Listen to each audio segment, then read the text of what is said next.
What up mga solid subscribers? Okay guys, pagpasensya nyo po. Medyo magulpa yung setup ko guys. Kasi nakikita nyo dyan sa mga blocks dyan, di pa siya maayos. Yan, may kita nyo. Yan, yung banda rito.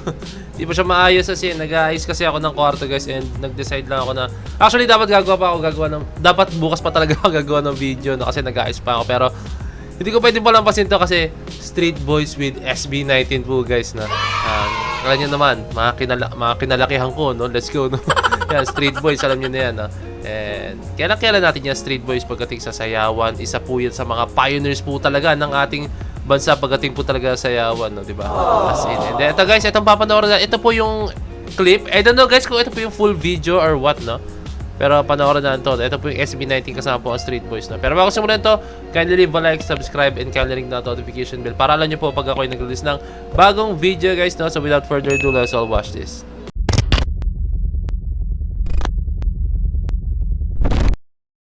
Okay. Shoutout po kay Chadit. Ewan ko tama yung pronunciation ko, Chadit or Chadite, no? Shoutout po, kanya po itong video, no? Let's go.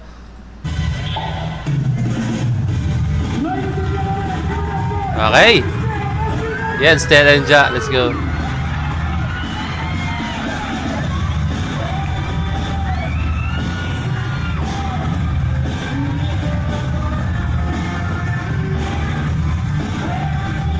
Hehe.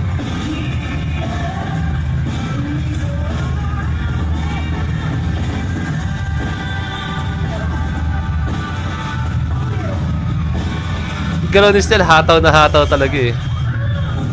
Guys, trivia lang po. Yan lang, tinig ko po, yan. Trivia lang po guys, trivia lang po. Yung choreographer namin which is, si Stel, choreographer din Stel, no? Noong nakagrupo ko si Stel before, na alam niyo yan, I think, sa mga nakapanood na po ng video ko, nakagrupo ko si Stel before sa STI, no? Magka-dance group kami, no? Sa isang dance group kami magkasama, no? And then, ayun nga guys, yung choreographer namin which is si Kuya Weng, no? Yung mga sayawan po ni Kuya Weng is ganito po, no? Yung choreographer namin si Kuya Weng. Shoutout Kuya Weng, shoutout po sa iyo, no? And ito ganito yung mga sayawan niya, mga old school. Ito po yung mga kinalakihan namin. Kaya si Kuya Weng, ganito yung atake niya. Pag gumagawa siya ng choreography, is gusto niya old school kung ano po yung mga talagang strengths niya, no? Which is, yun po yung tinuturo niya sa STM Makati, no? Kasi, that time guys, alam niyo naman, di ba, mga sayawan ngayon as in sobrang marami na, meron na pong may mga cramp na sayaw, style of dance, meron na mga walking, meron na pong mga ginagawa ngayon na, ano pa ba, basta marami pong na-inventong mga sayaw ngayon na, as in, yung isang set ng sayaw, pwede mo na siyang i-mix, no? Pwede mo na siyang i-mix yung sayaw, no? Guys, pasensya na, i-explain ko lang sa inyo, no? I-explain ko lang sa inyo kung bakit ganun po yung galaw ni Stel, no? Yan. Dati kasi, way back before, si Kuya Weng, kahit may mga gano'n na guys, hindi siya ini-incorporate, talagang old school, which is maganda, no? Kaya syempre, fresh. Like yung iba, bagay sila sa generation. Pero si Kuya Weng, pag sumasala kami sa competition, laging fresh yung choreography namin. Kasi, ang old school, no? Parang kakaiba, which is kinda unique, no? So, si Kuya Weng kasi, talaga nagturo po yan sa mga dancers po. Pagkakalala ko guys, tinuruan niya rin si Jong Hilario before, no? Si Kuya Weng, solid yun si Kuya Weng. And then, excuse me, inirelate ko lang dito guys kasi po si Stel at saka ako, yun po yung sinasayaw namin before, mga sayawan po ng Street Boys, dahil yun po yung sayaw ni Kuya Weng, no? Mga ganyan, mga sayaw na retro, mga sayaw na classic hip-hop po talaga guys kung tawagin, no? As in. So ayun, si Stel, kita-kita ko yung galaw sa kanya dito na way back pa talaga. Kaya kami nagamay niya, mga tingin. Hey Stel, throwback to guys, throwback, Stel na Stel, grabe. Naalala ko yung mga moments na nag-training kami, let's go, no? Ja, syempre, special shout kay Ja.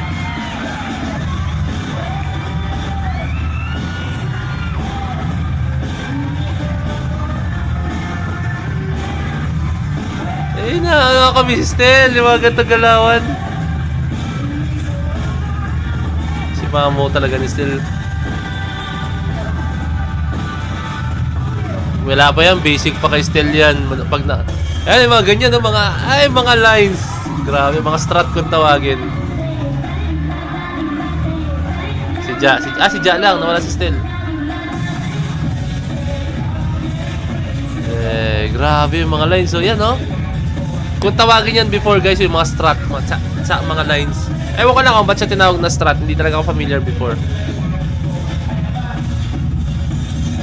Hey! Usong-uso yan, mga visuals na ganyan dati. Hindi ko lang alam, medyo down na si Ja doon. Ito, itong part na to.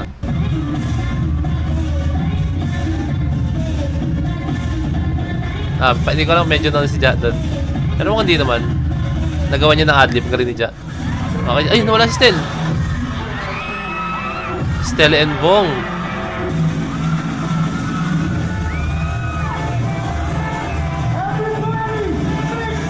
Nagento!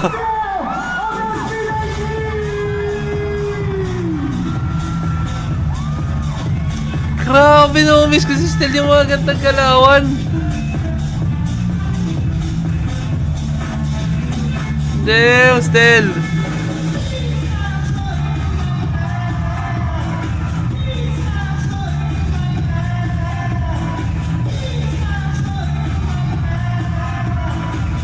Guys, sa mga hindi nakakalam talaga, ito yung mga sayaw na kinalakahan ni Stel talaga, as in. Yay! Double full twist.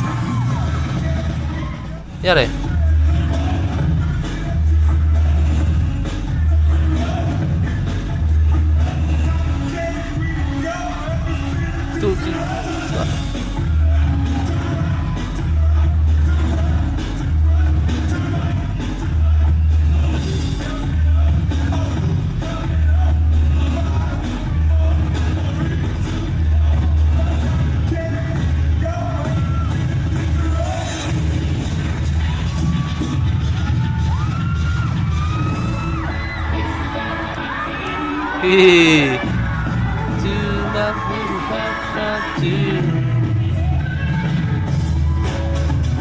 Ang saya talaga si...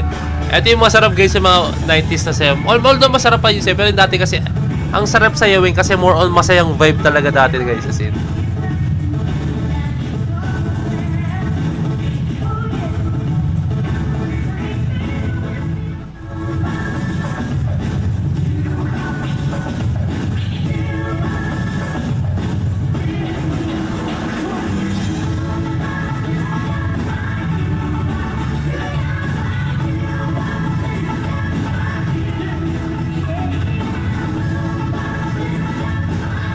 Hataw talaga yung mga ganyan sayo dati guys.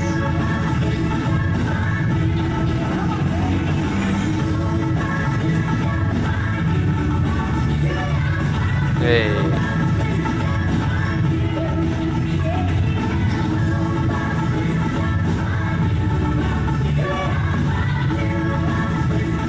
Pagod na rin sila sa I think.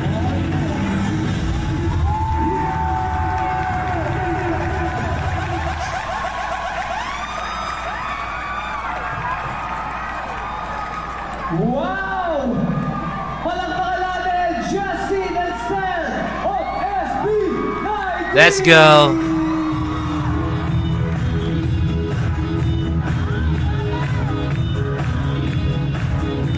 Guys, ang angas ito, SB90s. Parang SB19, no? Ewan ko sinadyan nila or what, no? Pero ang angas SB90s, no?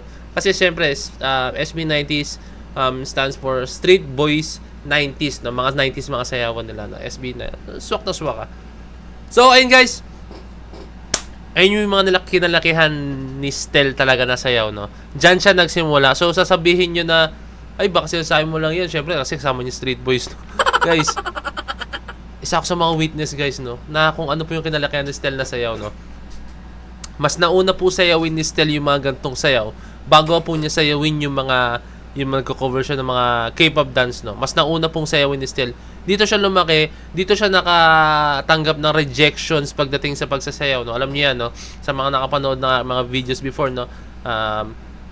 May time na hindi po natanggap si Stel, nag-audition siya, and at the same time, isang natanggap noon is si Yara Gelu, no? Si Yara Gelu, shoutout kay Yara Gelu.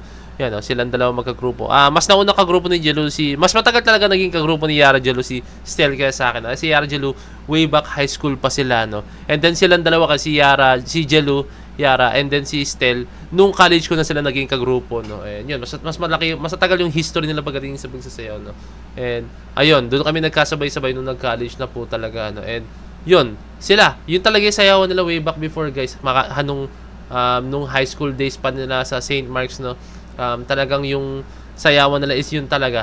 Si Kuya Weng din po ang choreo doon. Si Kuya Weng kasi is choreo ng St. Mark's and at the same time, siya rin po yung choreographer sa STI Makati, no? So, ayun po guys yung history nun. Kaya, doon po lumaki si Stel sa sayawan na yan. Doon din siya naka-experience ng rejections. Talagang nag-audition siya, hindi siya natanggap. Pero, tinry niya ulit the next year yata. Hindi ko matandang the next year or the next competition, no? Then, tinanggap siya, no? And then, nag-persevere. Grabe lang tayo resilient yung puso ni Stel, no? Paano kung sumuko na rin si Stel that time, no? May kita pa kaya tayo Stel ngayon na sumasayaw at nasa SB19?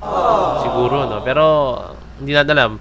I think everything happens for a reason po talaga, no? Yun ang pinakamagandang banat, no? So, yun guys, maraming salamat sa panonood ng video, no? And kindly leave a like, subscribe, and kindly ring the notification bell para alam nyo po pag ako nag-release ng bagong video, no? So, maraming salamat. So, this is Point of View signing out. Peace!